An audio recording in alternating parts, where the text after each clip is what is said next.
ये दही चीनी खाइए और अच्छे से इंटरव्यू देकर आइए। चलते हैं, बस का टाइम हो गया है। इंटरव्यू में लेट हो गए तो इंप्रेशन खराब हो जाएगा पूरा। बेस्ट ऑफ लक पापा। थैंक यू बेटा। और देखो समय सर मम्मा के साथ पहुंच जाना स्कूल। हाँ, चलते हैं।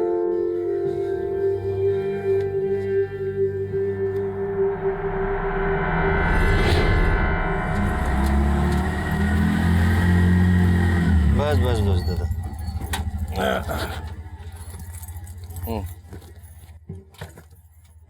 500 का दादा मेरे पास खुले नहीं है। ओए, क्या हो रहा है? चल।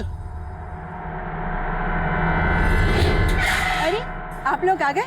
आओ, आइए आ जाओ। कैसी हो दीदी? हम ठीक है, आओ ना अंदर आओ।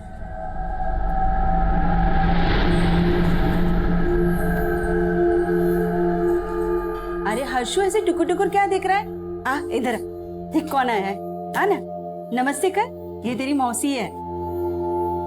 नमस्ते माँ, आपने कभी बताया नहीं इनके बारे में। वो क्या है ना हर्षु, तुम्हारी मम्मी राज छुपाने में एकदम माहिर है। कैसे राज? अरे बेटा कुछ नहीं, इसे जरा मजाक करने की आदत है। इस शहर में इसकी नौकरी लगी है और वो नौकरी तेरे पापा ने ही लगाई है, इसलिए आज से हमारे साथ इसी घर में रहेगी। हर्षु, ये तुम्हारे लिए। नहीं मौसी, रहने दो। अरे ले ले बेटा, इतने प्यार से दे रही है, ले ले रख ले। दीदी मैं आपके लिए भी कुछ लाई हूँ। हमारे लिए पूरे 75,000 का है। बहुत।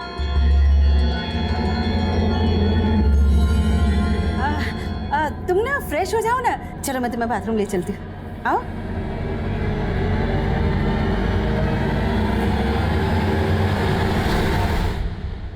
कहाँ थे आप? कब से फोन लगा रहे हैं? सॉरी, वो हमारे मोबाइल की बैटरी चली गई थी। अरे तो पीसीओ से एक फोन कर देते, कितनी टेंशन हो गई थी हमें। क्या हुआ, नौकरी नहीं मिली क्या? नहीं, नौकरी तो लग गई। सच? और इतनी अच्छी खबर आप हमें ऐसे बता रहे हैं? थोड़ा थक गए। पापा मैं आपका सर दबाऊं? अरे नहीं बच्चा, ठीक हो जाएगा वो। हाँ, तुम जाओ होमवर्क करो। अच्छा बातें बाद में, आप फ्रेश हो जाइए, मैं खाना लगा देती हूँ।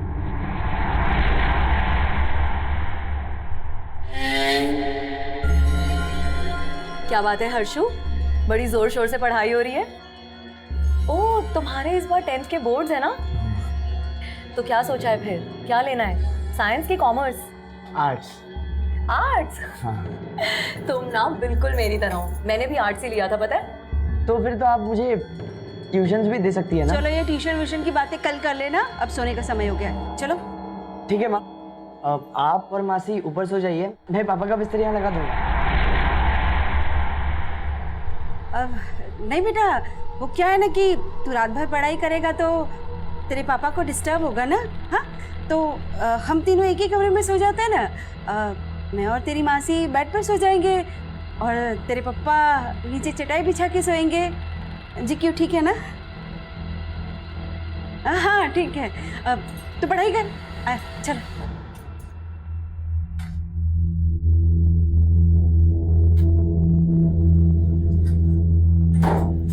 तुम नीचे अपने बेटे के साथ नहीं सो सकती थी क्या?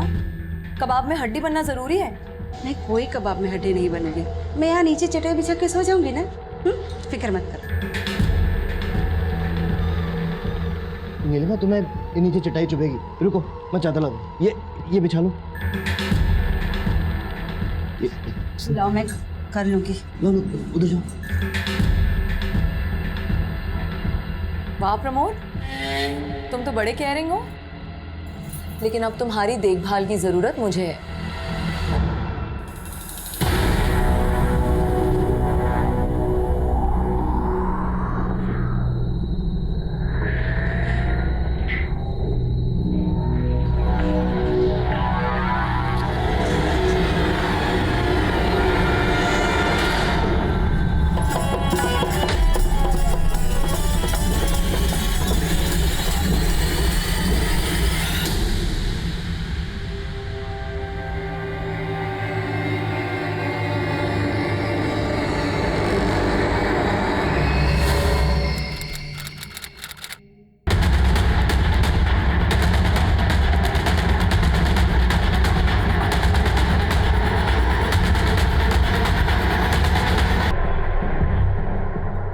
फिर ये तो कोई किन्नर लगता है।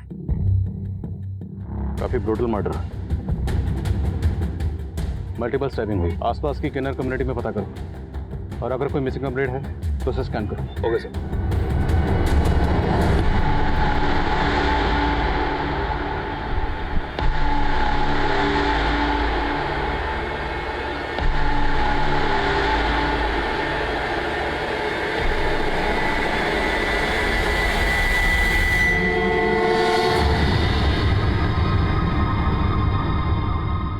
मम्मी पापा का फोन लगा। नहीं लगा बेटा, लेकिन तू परेशान मत हो, तेरे पापा जल्दी आ जाएंगे। आप रात से यही कह रहे हो, पापा कब आएंगे? आ जाएंगे बेटा, आ जाएंगे। सर, हमें सर जो लाश हमें जंगल में मिली थी वो किन्नर की नहीं थी सर, वो लाश एक आदमी की थी। आदमी? तो फिर औरत के भेस का क्या चक्कर हो सकता है? सर एक मिसिंग कंप्लेंट फाइल हुई थी इस गजेंद्र नाम के आदमी की। सर गजेंद्र की शक्ल उस लाश से मिलती है जो हमें जंगल में मिली थी। इसकी मिसिंग कंप्लेंट इसकी वाइफ ने दर्ज करवाई थी।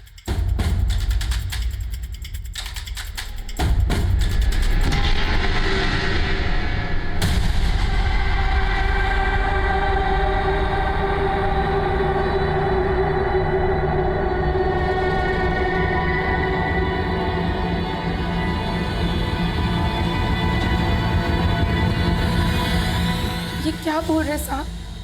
वही बोल रहे हैं जो हमने देखा, जो हमारे सामने आया। हमें जब आपके पति गजेंद्र की लाश मिली उस वक्त वो औरत के भेस में थे। अब इसके पीछे कोई ना कोई वजह तो होगी। आपको कुछ अंदाजा? मुझे कुछ समझ नहीं आ रहा साहब, लेकिन पिछले कुछ दिनों से वो बहुत परेशान रहते थे। अजीब अजीब सपने आते थे उनको। सपने? कैसे सपने? उन्होंने कभी बताया नहीं, बस यही बोलते थे कि बुरे सपने बता दो तो सच हो जाते। और वो ये सपने कब से देख रहे थे?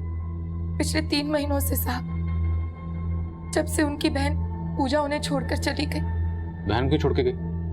उसका एक लड़के के साथ चक्कर था साहब। गजेंद्र जी को ये सब पसंद नहीं था।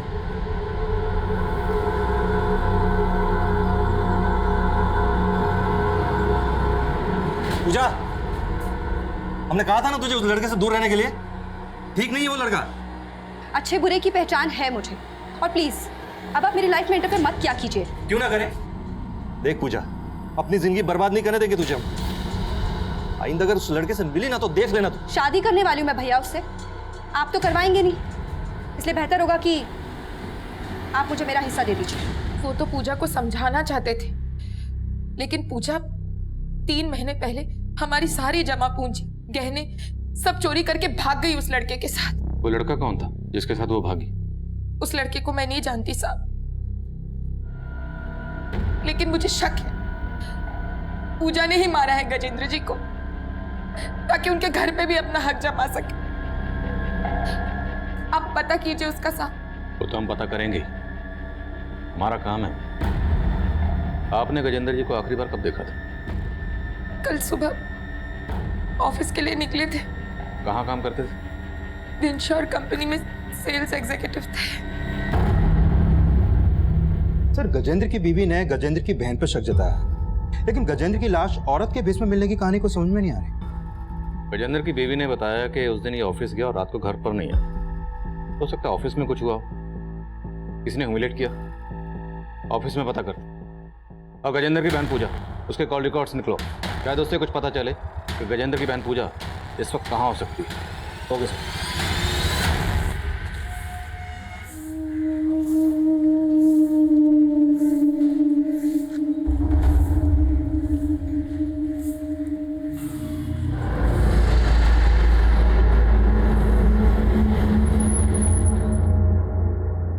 माँ, माँ, आप वो सीमा मौसी को कहीं और किराए पे लेके रहने को कहिए ना। उनके रंग ढंग अच्छे नहीं लग रहे। ये कैसे बातें कर रहा है तू? क्या बात है? आप जब कल घर पे नहीं थी ना, तो आपको पता है क्या हो रहा था? क्या हुआ?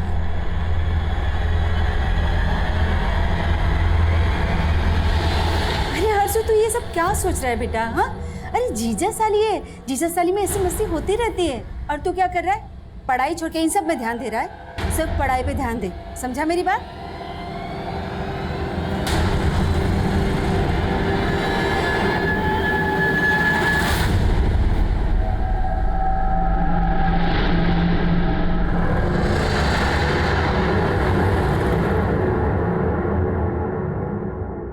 हमें इस गजेंद्र के बारे में बात करनी, जो आपके यहाँ पे सेल्स एग्जीक्यूटिव का काम करता था।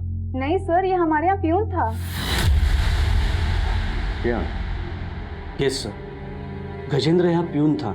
1 महीने पहले वो यहाँ सेल्स एग्जीक्यूटिव जॉब की इंटरव्यू के लिए आया था, लेकिन तब तक वो जॉब हम किसी और को दे चुके थे। सर देखिए, मैंने आपसे कहा ना। नहीं सर, ये जॉब नहीं, वो आपने बाहर लगाया ना प्यून वाला जॉब, सर वही दे दीजिए सर। काम की बहुत जरूरत है सर। वो ग्रेजुएट था, फिर भी वो प्यून की नौकरी करने के लिए तैयार था। उसकी मजबूरी देखकर मुझे उस पर तरस आ गया और 1 महीने पहले ही मैंने उसको प्यून की नौकरी दे दी। परसों वो जॉब पर आया? हाँ सर, आया था, लेकिन वो हाफ डे लेकर चला गया था। हाफ डे क्यों चाहिए था? उसने कुछ बताया? क्या काम है, कहाँ जाना है? बताया तो नहीं था, लेकिन आए दिन वो हाफ डे की छुट्टी मांग लेता था। सर प्लीज, बहुत जरूरी काम है। तुम्हें आए दिन जरूरी काम होता है? आज आखिरी बार जाने दे रहा हूँ। दोबारा हाफ डे मांगा ना तो घर पर ही रहना, वापस काम पर मत आना। उसी रात हमें गजेंद्र की लाश मिली, और जब हमें उसकी लाश मिली वो औरत के भेष में था। औरत के भेष में? जी। गजेंद्र की आपके ऑफिस में किसी से कोई झगड़ा, कोई लड़ाई? नहीं, ऐसे तो कुछ नहीं था, लेकिन वो आदमी बहुत जुगाड़ू था। मतलब कहने के लिए तो वो प्यून था, लेकिन वो ऊपर से भी पैसे कमाता था। कैसे? वो यहाँ काम कम और पेस रीडिंग ज़्यादा करता था। आसपास के ऑफिस वाले भी अपना चेहरा लेकर उसके सामने खड़े हो जाते थे। वो फेस रीड करके उनके प्रॉब्लम्स का सॉल्यूशन बताता था और उसके बदले में दक्षिणा लेता था। क्या पता सर, ऐसे ही क्लाइंट्स उसके बाहर भी हो और वो हाफ डे लेकर उन्हीं से मिलने जाता होगा। गजेंद्र ने जिस डेट को हाफ डे लिया था, मुझे इनकी डिटेल चाहिए। Okay sir.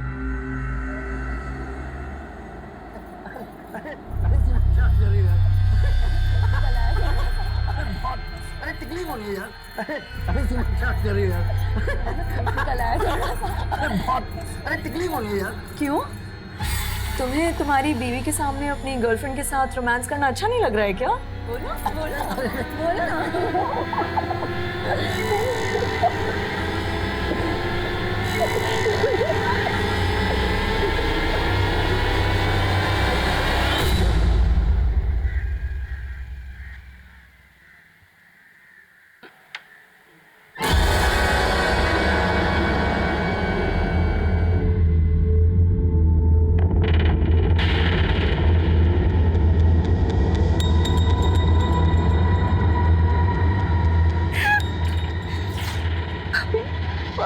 कैसे हो गया भैया के साथ?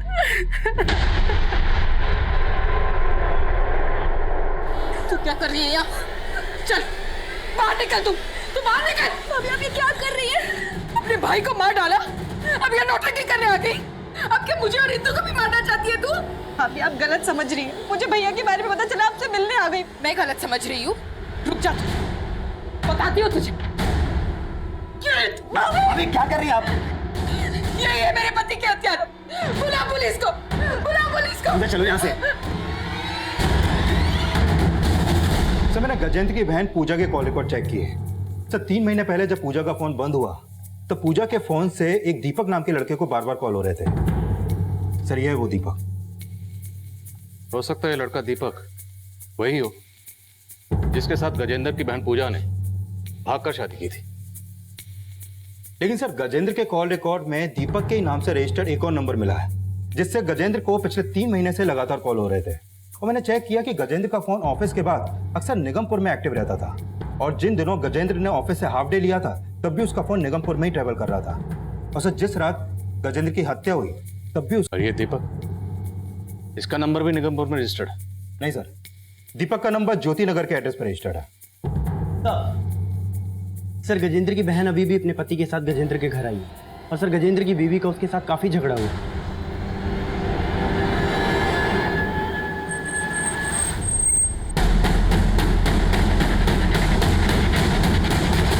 भाभी बात समझने की कोशिश करो, हमने कुछ नहीं किया। हमारी गलती नहीं। इसने मेरे पति को मारा है, ले जाइए इन्हें। सर हम लोगों ने सर, हमने कुछ नहीं सर किया, हमारी सर। बात तो सुनिए ये ऐसा झूठ बोल रहे हैं, सर। इन्होंने मारा है, सर। सर जैसे ही हमें भैया की हत्या की खबर मिली, हम भाभी से अपना दुख बांटने चले गए, लेकिन उन्होंने सर भाभी हम पे झूठा आरोप लगा रही हैं। हम भला अपने भाई को कैसे मार सकते हैं? हमारी भाभी का तो ये भी कहना है कि पिछले 3 महीने से तुमने अपने भाई की कोई खबर नहीं ली। लेती भी कैसे? अपने भाई के घर से पैसे और गहने लेकर जो भागी थी। नहीं सर, हम मानते हैं कि हमने गजेंद्र भैया के खिलाफ जाकर दीपक से शादी की थी, लेकिन कोई चोरी करके नहीं भागे थे हम। लेकिन अपने भाई से हिस्सा तो मांग रही थी। हाँ सर, मैंने भैया से हिस्सा मांगा था, लेकिन उस दिन भाभी ने हमसे बहुत झगड़ा किया। मुझे नहीं लगता कि अब हम एक छत के नीचे रह सकते हैं। बस मुझे मेरा हिस्सा चाहिए। क्या हिस्सा चाहिए तुझे? और इतने सालों से मुफ्त का बैठकर खा रही है वो? कोई हिस्सा वैसा नहीं मिलेगा। कोई नहीं, तुम्हें इसमें पढ़ने की जरूरत नहीं है। हम बात कर रहे हैं ना पूजा से। और फिर भैया और मैंने प्यार से समझौता कर लिया। सर भैया ने खुद मुझे कुछ पैसे और गहने दिए थे और उन्होंने बोला कि जब घर बिकेगा तो वो बाकी का हिस्सा भी दे देंगे। लेकिन सर उन बातों का गजेंद्र भैया की हत्या से कोई लेना देना नहीं है। तो किन बातों का लेना देना? और तुम दीपक, पिछले 3 महीने से तुम लगातार गजेंद्र को फोन कर रहे थे। सर मैं गजेंद्र भैया को फोन नहीं करता था। जब हमें तुम्हारे भाई गजेंद्र की लाश मिली उस वक्त वो औरत के भेष में था। ये औरत के भेष का चक्कर क्या है? सर कोई आइडिया नहीं है। सर प्लीज हमने कुछ नहीं किया, प्लीज हमें जाने दीजिए। आप उनकी बातों का भरोसा मत कीजिए साहब। जरूर उन दोनों ने मिलकर गजेंद्र जी को मारा है। उनको हम देख लेंगे, लेकिन आप बोल रही थी कि गजेंद्र अपने ऑफिस में सेल्स एग्जीक्यूटिव थे, लेकिन वो तो वहां पर प्यून का काम करते थे। प्यून? नहीं साहब, ये कैसे हो सकता है? भला कोई बीए पास आदमी प्यून का काम करेगा? लेकिन हमने कंफर्म किया है गजेंद्र अपने ऑफिस में प्यून ही थे, और उनके ऑफिस से ये भी पता चला है कि वो वहाँ लोगों की फेस रीडिंग करके उनसे दक्षिणा मांगते थे। क्या वो भूत भविष्य बताने का भी काम करते थे? साहब अगर वो किसी का भूत भविष्य जानते तो क्या अपने दिन में ही सुधार लेते? अच्छा, गजेंद्र अपने ऑफिस से आए दिन हाफ डे की छुट्टी लेते थे और उनका फोन अक्सर निगमपुर में एक्टिव रहता था। निगमपुर में कहाँ जाते होंगे वो? निगमपुर? मुझे इस बारे में कुछ नहीं पता साहब। और आधे दिन की छुट्टी लेकर तो वो कभी घर नहीं आए, उल्टा ओवर टाइम करते थे। रोजाना घर लेट आते थे। उनके ऑफिस वाले झूठ बोल रहे साहब। लेकिन मैं दावे के साथ कह रही हूँ उनकी हत्या पूजा ने ही की है, और उनका औरत के भेष में मिलना ये भी उसी का कोई षड्यंत्र है। ये सब क्या चल रहा है माँ? वो औरत पापा के साथ आपके सामने। माँ ये सब क्या चल रहा है? माँ आप कुछ बोलती क्यों नहीं है माँ? वो औरत हमें ब्लैकमेल कर रही है। ब्लैकमेल? किस बारे में ब्लैकमेल कर रही है माँ? कुछ मत पूछ बेटा, जैसा चल रहा है ना वैसा चल रहे थे। समझ ले तेरे माँ बाप मजबूर है।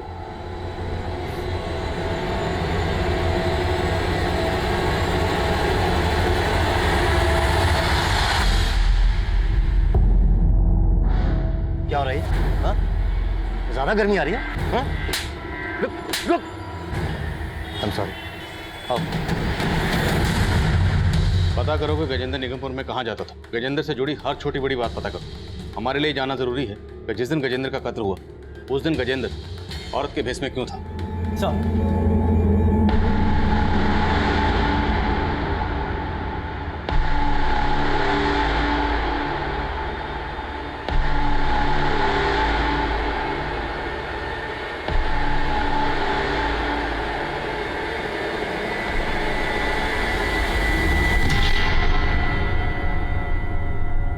क्या हुआ पूजा? अरे पूजा, तुमसे बात कर रहा हूं मैं। पूजा क्या हुआ? इतनी चुपचाप क्यों हो तुम? और क्या चल रहा है तुम्हारे दिमाग में? हाँ, तुम्हारी भाभी की वजह से पुलिस तुम्हारे साथ साथ मुझ पे भी शक कर रही है, और तुम हो कि भाभी का तो काम है ना शक करना, लेकिन तुम? मेरा क्या? कुछ क्या? क्या?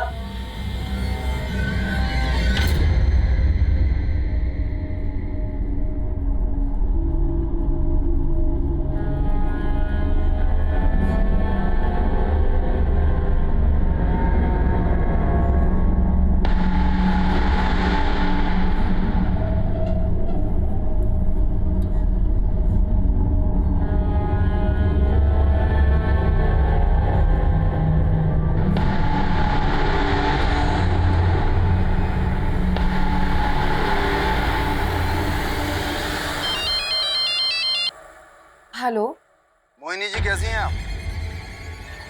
कौन बोल रहे? मैं आपका शुभचिंतक बोल रहा हूँ। मैं जानता हूँ कि आपके पति गजेंद्र को किसने मारा।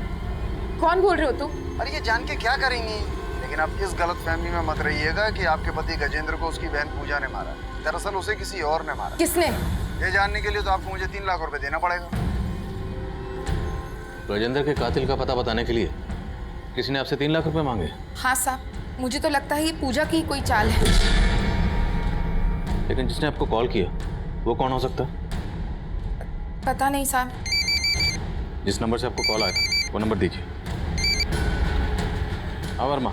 सर गणेश नगर में जहाँ पूजा का फोन बंद हुआ था वहाँ एक लड़की की लाश मिलने की खबर मिली।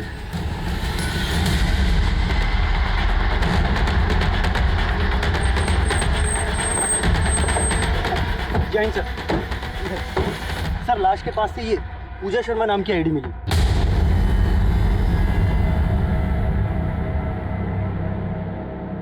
बॉडी का चेहरा बिगाड़ा गया। फिर कहीं ऐसे तो नहीं कि ये लाश पूजा की ना हो, किसी और लड़की की हो? मतलब दीपक और पूजा ने किसी और लड़की को मारकर यहाँ गिरा दिया और फिर पूजा की आईडी इस लाश के पास छोड़ दी। Right sir. और मोहिनी को फोन करवाना भी उनकी कोई नई चाल हो सकती है। सर मैंने ऐसा कुछ भी नहीं किया है और सर पूजा के साथ इतना कुछ हो गया और आप मुझ पे शक कर रहे हैं। अगर वो लाश वाकई पूजा की है तो ये बता कि पूजा को मारने के बाद उसका चेहरा क्यों बिगड़ा? सर मैंने ऐसा कुछ भी नहीं किया है। बंद कर। तूने नहीं किया तो किसने किया? कहीं ऐसा तो नहीं तूने और पूजा ने मिलकर किसी और लड़के को मार दिया? सर मैंने ऐसा कुछ भी नहीं किया है। तो किसने किया? पूजा ने किया? बोल। Sir sir sir sir sir मैं आपको सब कुछ सच सच बता रहा हूँ, कुछ भी नहीं छुपाऊंगा सर। बोल।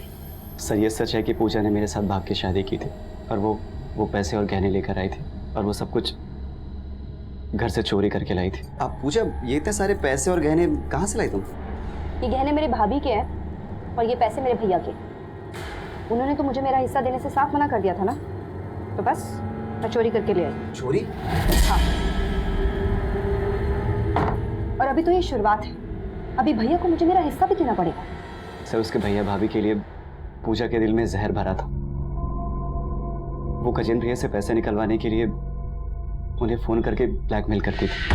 भैया आपको मुझे अभी 15 लाख और देने हैं। अब अगर आपने मुझे पैसे नहीं दिए ना तो मैं भाभी को बता दूंगी कि आप क्या।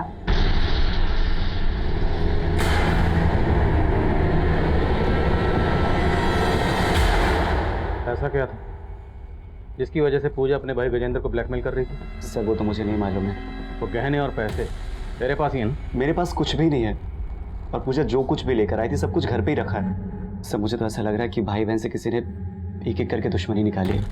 कौन दुश्मनी निकाला? सर ये तो मुझे नहीं पता, लेकिन सर मैंने कुछ भी नहीं किया है। दीपक का बयान पूजा पर हमारा शक और भी गहरा कर रहा था। हमने चेक किया, पूजा के अकाउंट में काफी पैसे थे जो उसने गजेंद्र के कत्ल से पहले ही निकाल लिए। हम तब ये भी तय नहीं कर पा रहे कि हमें जो लाश मिली थी वो लाश वाकई पूजा की थी या फिर किसी और को मारकर उसे पूजा की पहचान दी गई थी। इसलिए हम उस लाश का डीएनए गजेंद्र के डीएनए से मैच करवा कर देखना चाहते थे। मोहिनी को जिस नंबर से फोन किया गया था वो नंबर एक पीसीओ का था। उस पीसीओ से तो कॉलर की कोई लीड नहीं मिली, लेकिन निगमपुर जहाँ पर गजेंद्र का फोन अक्सर एक्टिव रहता था वहाँ से गजेंद्र के बारे में एक चौंकाने वाली जानकारी सामने आई। वो दोस्त कौन था उस गजेंद्र, मतलब उस बबली का? बॉबी नाम था साहब उसका। कहाँ मिले गए बॉबी? मालूम नहीं साहब, काफ़ी टाइम से उन दोनों को यहाँ देखा नहीं मैंने। बॉबी का फ़ोन नंबर है तुम्हारे पास? साहब फ़ोन नंबर तो नहीं होगा, स्केच बनवा सकते हैं उसका? हाँ साहब रोज़ ही देखता हूँ, स्केच बनवा सकता हूँ सर। करो। गजेंद्र गाजीपुर में अक्सर इस शख्स के साथ देखा गया। आप जानती हैं सर? नहीं साहब, लेकिन ये बॉबी नाम है इसका। बॉबी नाम के किसी शख्स को जानती हैं? नहीं साहब, मैं किसी बॉबी को नहीं जानती, लेकिन गजेंद्र जी इस के साथ। देखिए हमें तो पता चला है कि गजेंद्र भी था और इस बॉबी के साथ मिलकर निगमपुर में धंधा करता था। ये झूठ है साहब, उन्हें बदनाम करने की कोई साजिश है। हमारी इन्फॉर्मेशन पक्की है, गजेंद्र था और निगमपुर में गजेंद्र को लोग बबली के नाम से जानते थे। हो सकता है आप भी जान गई कि आपका पति है और इसलिए आपने अपने पति। ऐसा आरोप मत लगाइए साहब आप मुझ पर। 10 साल से पति पत्नी थे हम। मैं उन्हें शादी के पहले से जानती थी। गजेंद्र और पूजा कौन से गांव के रहने वाले थे? साहब वो तो यहीं रहते थे, अब उनका गांव कहाँ है वो मुझे नहीं पता। लेकिन पीएन की नौकरी करता था। हमारे सामने इसकी शख्सियत के कई शेड्स आ गए, लेकिन इसकी बीवी मोहिनी का कहना है कि वो ये तक नहीं जानती कि गजेंद्र कहाँ का रहने वाला था। मुझे लगता है इस केस को समझने के लिए हमें पहले गजेंद्र की असली शख्सियत को समझना होगा। सर एक बात और है, दीपक ने बोला था कि पूजा गजेंद्र को ब्लैकमेल कर रही थी। शायद पूजा गजेंद्र की बीवी को गजेंद्र की इसी दोहरी शख्सियत की असलियत बताने की धमकी दे रही हो। मुमकिन है, लेकिन ये भी मुमकिन है कि गजेंद्र की बीवी मोहिनी को गजेंद्र की असलियत के बारे में पता चल गया हो और इसी ने मोहिनी की बैकग्राउंड खंगालो। और गजेंद्र के साथ जो दूसरा किन्नर था बॉबी, उसकी क्या लीड है? सर फिलहाल बॉबी का कुछ पता नहीं लग पा रहा है, लेकिन हमारी टीम लगी हुई है। हमारे लिए बॉबी की लीड बहुत ज़रूरी है कि जिस लड़की की लाश हमें मिली थी वो लाश वाकई पूजा की या दीपक और पूजा दोनों मिलकर कोई गेम कर रहे हैं। डीएनए रिपोर्ट का क्या स्टेटस है? सर रिपोर्ट आने में थोड़ा टाइम लगेगा। मैं कमी सर। सर पूजा और गजेंद्र दोनों के प्रोफाइल को अच्छे से चेक किया है सर। उन दोनों के अकाउंट से कोई ऐसा क्लू नहीं मिला है जिससे उनका नेटिव एड्रेस पता चले। लेकिन सर उन दोनों भाई बहन के अकाउंट में एक कॉमन प्रोफाइल मिली है। ये देखिए सर, ये सीमा है। पूजा इसके साथ काफ़ी ज़्यादा टच में थी। और सर ये सीमा गजेंद्र के सोशल मीडिया अकाउंट में भी एज अ फ्रेंड ऐड है। तो ये सीमा गजेंद्र और पूजा दोनों को जानती थी। रहती कहाँ है? सर हमारे साइबर सेल ने जब इसके प्रोफाइल को चेक किया तो हमें इसका एड्रेस मिला था। सर मैंने नवीन को वहाँ पे भेजा था, लेकिन सर इसके घर पे काफ़ी दिनों से ताला लगा हुआ है। इसका कोई फ़ोन नंबर? नहीं सर, इसका कोई फ़ोन नंबर तो नहीं मिला है, लेकिन हाँ सर इसके अकाउंट में प्रमोद नाम के आदमी की प्रोफाइल मिली। सर सीमा इसके साथ काफ़ी टच में थी। इस प्रमोद का एड्रेस निकलो। गजेंद्र और पूजा से जुड़े हर शख्स से मिलना ज़रूरी है। सर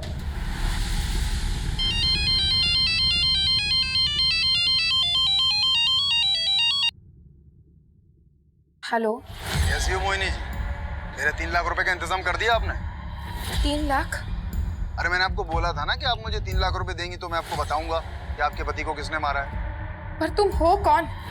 फिर वही सवाल, अपने पति के कातिलों को फांसी नहीं चढ़वाना क्या आपको?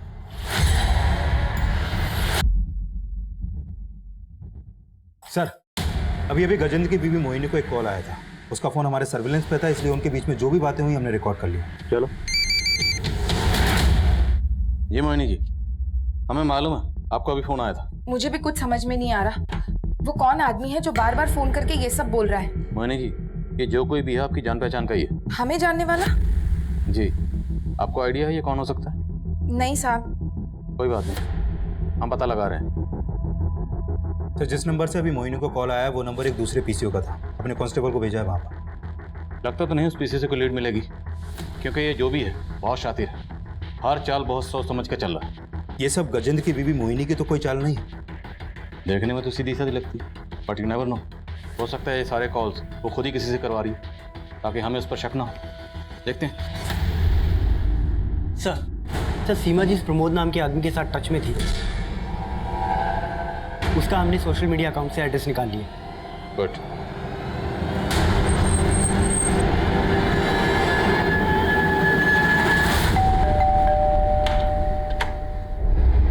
जी?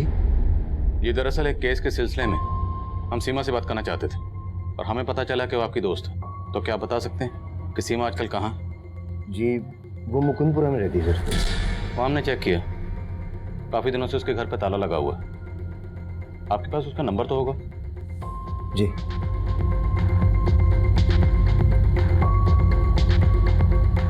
स्विच ऑफ है सर। कोई दूसरा नंबर है उसका? नहीं सर।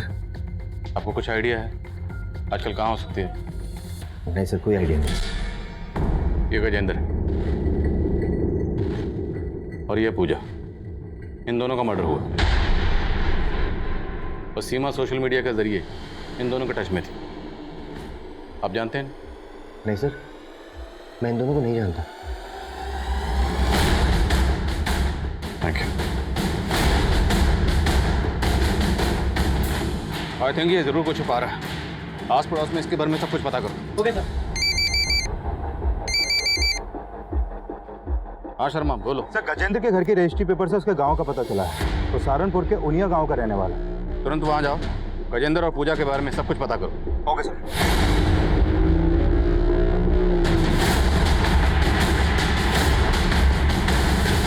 सर ये तो सीमा है, प्रमोद की साली। प्रमोद की शादी? जी हाँ, प्रमोद की वाइफ की कजन है। पिछले कुछ दिन से वो यहीं पे रह रही थी, फिर अचानक से कहीं गायब हो गई।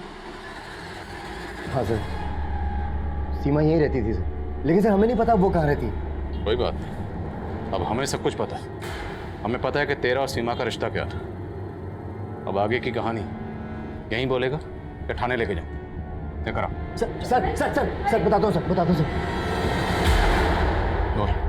सर मैं और सीमा एक ही ऑफिस में एक साथ काम करते थे और उसे मुझसे प्यार हो गया और मुझे भी सर। मैं पहले से मैरिड था और जब मुझे अपनी गलती का एहसास हुआ मैं सब कुछ खत्म करना चाहता था, लेकिन सर मैं नहीं जानता था सीमा ये सब सुन के ऐसा रिएक्ट करेगी। अगर तुम्हें ये सब खत्म ही करना था तो तुमने मेरे साथ रिश्ता ही क्यों रखा, और तुमने मुझे पहले क्यों नहीं बताया कि तुम शादीशुदा हो? एक दिन वो नीलिमा के पास आ गई और इसे सब कुछ बता दिया।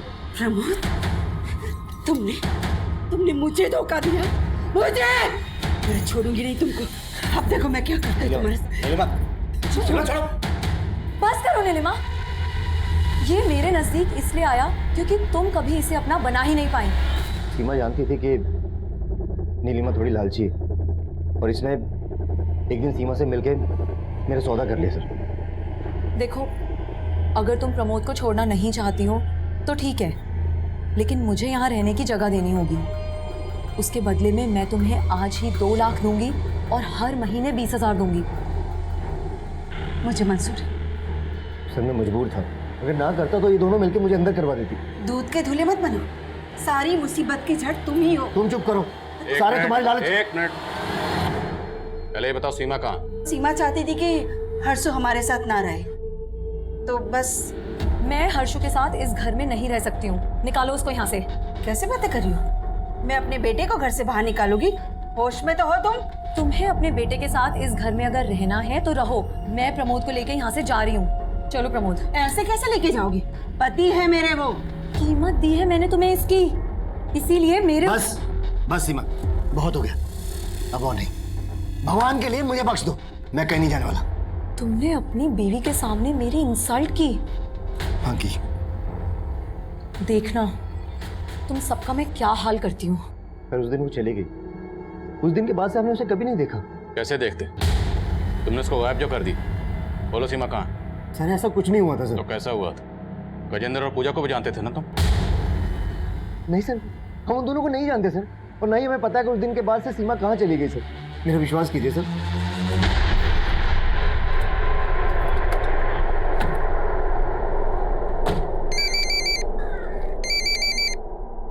हाँ तिवारी। सर गजेंद्र के गांव से कई चौंकाने वाली बातें पता चली हैं। वो सीमा जिसके पूजा टच में थी वो गजेंद्र और पूजा की ही बहन। सीमा गजेंद्र और पूजा की बहन? हाँ सर, ये तीनों बच्चे गिरधारी और सावित्री के थे। गिरधारी की मौत काफी पहले ही हो गई थी, फिर उनकी मां ने एक रमेश नाम के आदमी से शादी की थी। सर ये रमेश नौटंकी ग्रुप चलाता था और 20 साल पहले उसकी भी हत्या हो गई।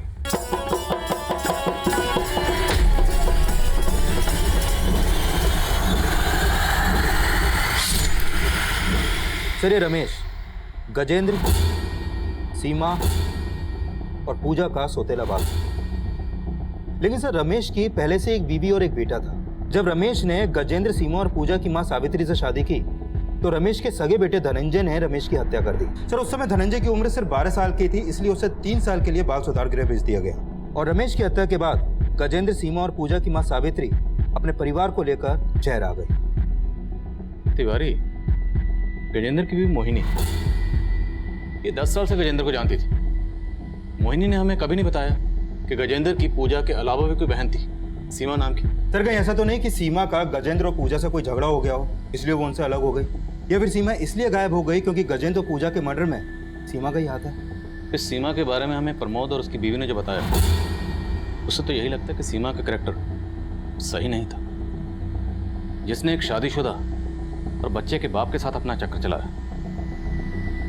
तुमने बताया कि धनंजय के बाप रमेश ने भी शादीशुदा होते हुए, एक बच्चे का बाप होते हुए भी एक दूसरी औरत के साथ अपना चक्कर चलाया। शायद इसीलिए धनंजय ने गुस्से में आकर अपने सगे बाप रमेश यानी कि सीमा के सौतेले बाप रमेश का कत्ल कर दिया।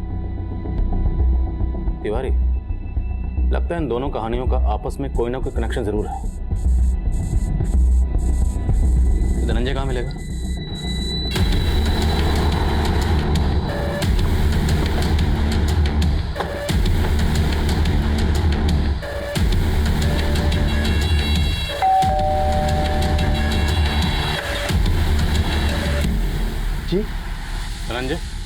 नहीं धनंजय, बताइए।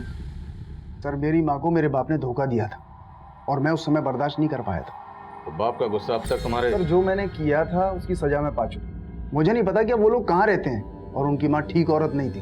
मेरे बाप के अलावा उसने कई और मर्दों को फांस रखा था। मुझे नहीं पता किसने क्या किया है। किसकी बात कर? सर, बात पुरानी है, मुझे ठीक से याद भी नहीं है, लेकिन लोग बोलते हैं कि गजेंद्र की माँ प्रोस्टिट्यूट थी। धनंजय का यह बयान सही साबित हुआ कि गजेंद्र, सीमा और पूजा की माँ प्रोस्टिट्यूट थी, जो सालों पहले गुजर चुकी थी। लेकिन इन सारे मर्डर्स के पीछे किसी का क्या मोटिव था, वो अभी तक सामने नहीं आया। और वो लाश पूजा की ही थी या किसी और की, ये राज भी अभी तक बरकरार था।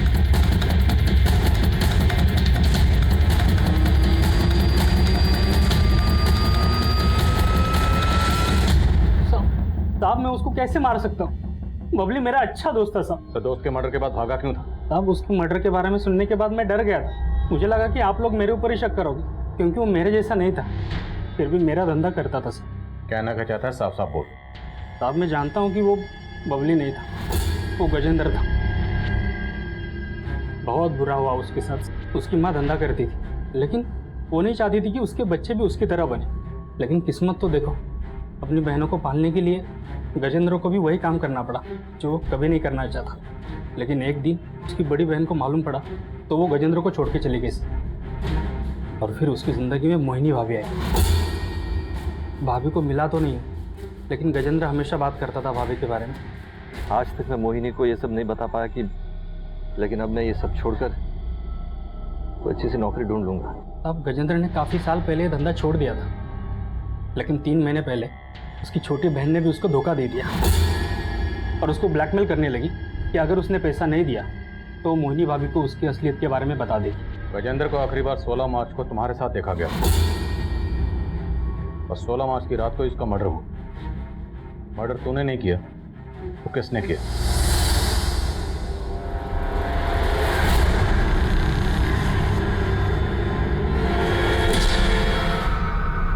कौन था गाड़ी?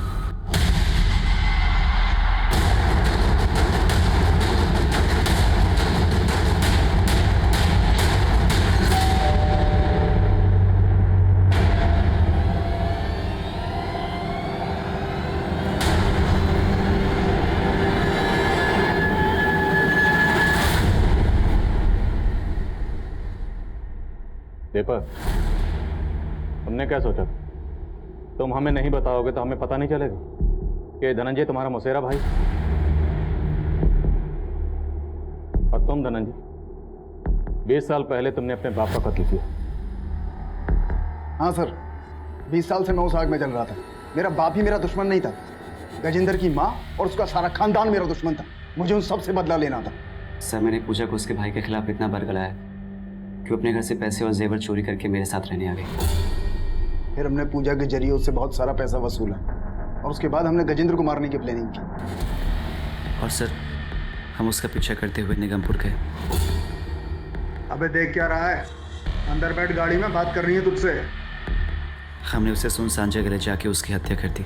और सर, हमें मालूम था कि गजेंद्र की हत्या के बाद उसकी बीवी का शक पूजा पे ही जाएगा। और मुझे पता था कि पूजा अपनी बहन सीमा के टच में है। और उस दिन पुलिस स्टेशन से घर आने के बाद पूजा कपड़े बदल कर अपनी बहन सीमा से मिलने जा रही थी, लेकिन हमने उसे रास्ते से किडनैप कर लिया। और हमने पूजा का चेहरा इसलिए बिगाड़ा ताकि आपको लगे कि पूजा ने कोई गेम प्लान किया। और फिर हमने गजेंद्र की बीवी को फ़ोन किया और बोल दिया कि गजेंद्र का खून पूजा ने नहीं किया, बल्कि किसी और ने किया है। और सर, हमें ये मालूम था कि गजेंद्र की बीवी आपको ये सब कुछ बताएगी, लेकिन आप उस पर शक करेंगे। लेकिन सर, हमारा प्लान इससे भी ऊपर था। हमने पूजा के बाद सीमा को मारने का प्लान बनाया और हमने सीमा को मार के इस तरीके से गायब किया जिससे आपको ये लगे कि सीमा ही अपने भाई बहन को मार के भाग गई। बहुत लंबी प्लानिंग की तुम दोनों ने, लेकिन तुम दोनों ये भूल गए कि कानून के हाथ किसी भी मुजरिम की प्लानिंग से कहीं ज्यादा लंबे होते। दरअसल गजेंद्र की जिंदगी में जुर्म ने उस वक्त दस्तक देना शुरू कर दिया था जब दीपक की शय पर गजेंद्र की बहन पूजा ने उसे ब्लैकमेल करना शुरू किया था। अगर गजेंद्र ने हिम्मत करके सब कुछ सच सच अपनी बीवी को बताया होता और पुलिस की मदद ली होती तो शायद गजेंद्र की बीवी और बेटी को उस सच्चाई से इतनी तकलीफ और पछतावा ना होता जितना वो आप गजेंद्र को खोने के बाद महसूस कर रहे होंगे। अब मैं आदिल खान आपसे इजाजत लेता हूं। आपसे फिर मुलाकात होगी एक और नए केस के साथ। तब तक देखते रहिए क्राइम पेट्रोल 10 तक। मकसद बताना नहीं, बचाना है।